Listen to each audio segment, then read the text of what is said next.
पाकिस्तान 'ਚ पंजाबी कॉन्फ्रेंसां दे सब तो वड्डे नैटवर्क पंजाबी नैशनलिस्ट फोरम वालों जी आयां नूं। बैकग्राउंड 'ਚ ਰਹਿ ਕੇ ਸਿਆਸਤ ਕਰਨ ਦੀ ਮਨਸੂਬਾਬੰਦੀ ਕੌਣ ਕਰਦੇ ਨੇ? ਆਵਾਮ ਦੇ ਸਮਾਜੀ ਤੇ ਇੰਤਜ਼ਾਮੀ ਜਦ ਕਿ ਮੁਆਸ਼ੀ ਤੇ ਇਕਤਸਾਦੀ ਮਸਲੇ ਕੀ ਨੇ? ਇਹਨਾਂ ਮਸਲਿਆਂ ਦੀ ਵਜ੍ਹਾ ਕੀ ਹੈ? ਇਹਨਾਂ ਮਸਲਿਆਂ ਦਾ ਹੱਲ ਕੀ ਹੈ? ਇਸ ਦੀ ਜਾਣਕਾਰੀ ਦੇ ਇਲਮ ਨੂੰ ਸਿਆਸਤ ਆਖਿਆ ਜਾਂਦਾ ਹੈ। ਸਿਆਸਤ ਕਰਨ ਦੀ ਮਨਸੂਬਾਬੰਦੀ ਕਰਨ ਵਾਲੇ ਆਵਾਮ ਨੂੰ ਜਾਂ ਤੇ ਸਮਾਜੀ ਤੇ ਇੰਤਜ਼ਾਮੀ ਜਦ ਕਿ ਮੁਆਸ਼ੀ ਤੇ ਇਕਤਸਾਦੀ ਮਸਲਿਆਂ ਵਿੱਚ ਫਸਾਇਆ ਕਰਦੇ ਨੇ ਜਾਂ ਫਿਰ ਸਮਾਜੀ ਤੇ ਇੰਤਜ਼ਾਮੀ ਜਦ ਕਿ ਮੁਆਸ਼ੀ ਤੇ ਇਕਤਸਾਦੀ ਮਸਲਿਆਂ ਵਿੱਚੋਂ ਕੱਢਿਆ ਕਰਦੇ ਨੇ। ਮੁਲਕ ਵਿੱਚ ਗਰਾਊਂਡ ਤੇ ਸਿਆਸੀ ਲੀਡਰ ਤੇ ਵਰਕਰਸ ਸਿਆਸਤ ਕਰਦੇ ਨੇ ਪਰ बैकग्राउंड 'ਚ ਰਹਿ ਕੇ ਸਿਆਸਤ ਕਰਨ ਦੀ ਮਨਸੂਬਾਬੰਦੀ ਸਫਾਰਤਕਾਰੀ, civil services, military services, judicial services, media, ਅਕੈਡਮੀਆਂ, ਇੰਡਸਟਰੀ, ट्रेड ਦੇ ਸ਼ੋਬਿਆਂ ਦੇ ਮਾਹਿਰ ਕਰਦੇ ਨੇ। ਮੁਲਕ ਦੀ ਸਤਹ ਤੇ बैकग्राउंड 'ਚ ਰਹਿ ਕੇ ਸਿਆਸਤ ਕਰਨ ਦੀ ਮਨਸੂਬਾਬੰਦੀ ਕਰਨ ਵਾਲੇ ਮੁਲਕ ਦੇ ਵੱਡੇ ਸ਼ਹਿਰਾਂ ਦੇ ਰਹਿਣ ਵਾਲੇ ਹੁੰਦੇ ਨੇ। ਪਾਕਿਸਤਾਨ ਵਿੱਚ ਵੀ बैकग्राउंड 'ਚ ਰਹਿ ਕੇ ਮੁਲਕ ਦੀ ਸਤਹ ਤੇ ਸਿਆਸਤ ਕਰਨ ਦੀ ਮਨਸੂਬਾਬੰਦੀ ਕਰਨ ਵਾਲੇ ਪਾਕਿਸਤਾਨ ਦੇ ਵੱਡੇ ਸ਼ਹਿਰਾਂ ਵਿੱਚ ਰਹਿੰਦੇ ਨੇ।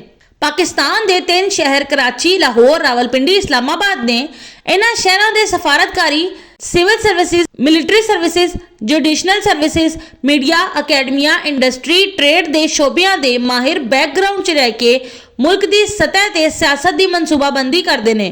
पाकिस्तान के वड्डे 3 शहरों में रहने वाले हर शोबे के 10 माहिर होने ने जिहड़े पाकिस्तान की सियासत की बैकग्राउंड 'ਚ रह के मनसूबाबंदी करते हैं।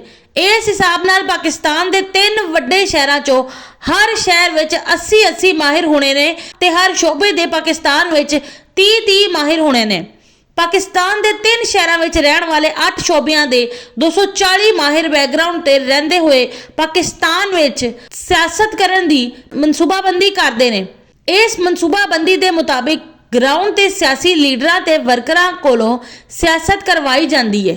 इस ਲਈ ग्राउंड ਤੇ ਸਿਆਸਤ ਕਰਨ ਵਾਲੇ ਸਿਆਸੀ ਲੀਡਰਾਂ ਤੇ ਵਰਕਰਾਂ ਲਈ ਜ਼ਰੂਰੀ ਇਹ ਹੈ ਇਹਨਾਂ ਨੂੰ ਜਾਣਕਾਰੀ ਹੋਵੇ ਕਿ ਸਫਾਰਤਕਾਰੀ ਦੇ ਸ਼ੋਬੇ ਦੇ 30 ਮਾਹਿਰ ਕਰਾਚੀ, ਲਾਹੌਰ, ਰਾਵਲਪਿੰਡੀ, ਇਸਲਾਮਾਬਾਦ ਵਿੱਚ ਕਿਹੜੇ ਨੇ। ਸਿਵਲ ਸਰਵਿਸਿਜ਼ ਦੇ ਸ਼ੋਬੇ ਦੇ 30 ਮਾਹਿਰ ਕਰਾਚੀ, ਲਾਹੌਰ, ਰਾਵਲਪਿੰਡੀ, ਇਸਲਾਮਾਬਾਦ ਵਿੱਚ ਕਿਹੜੇ ਨੇ। ਮਿਲਟਰੀ ਸਰਵਿਸਿਜ਼ ਦੇ ਸ਼ੋਬੇ ਦੇ 30 ਮਾਹਿਰ ਕਰਾਚੀ, ਲਾਹੌਰ, ਰਾਵਲਪਿੰਡੀ, ਇਸਲਾਮਾਬਾਦ ਵਿੱਚ ਕਿਹੜੇ ਨੇ। ਜੁਡੀਸ਼ਨਲ ਸਰਵਿਸਿਜ਼ ਦੇ ਸ਼ੋਬੇ ਦੇ 30 ਮਾਹਿਰ ਕਰਾਚੀ, ਲਾਹੌਰ, ਰਾਵਲਪਿੰਡੀ, ਇਸਲਾਮਾਬਾਦ ਵਿੱਚ ਕਿਹੜੇ ਨੇ। मीडिया के शोबे के 30 माहिर कराची, लाहौर, रावलपिंडी, इस्लामाबाद विच किहड़े ने। अकैडमियां के शोबे के 30 माहिर कराची, लाहौर, रावलपिंडी, इस्लामाबाद विच किहड़े ने।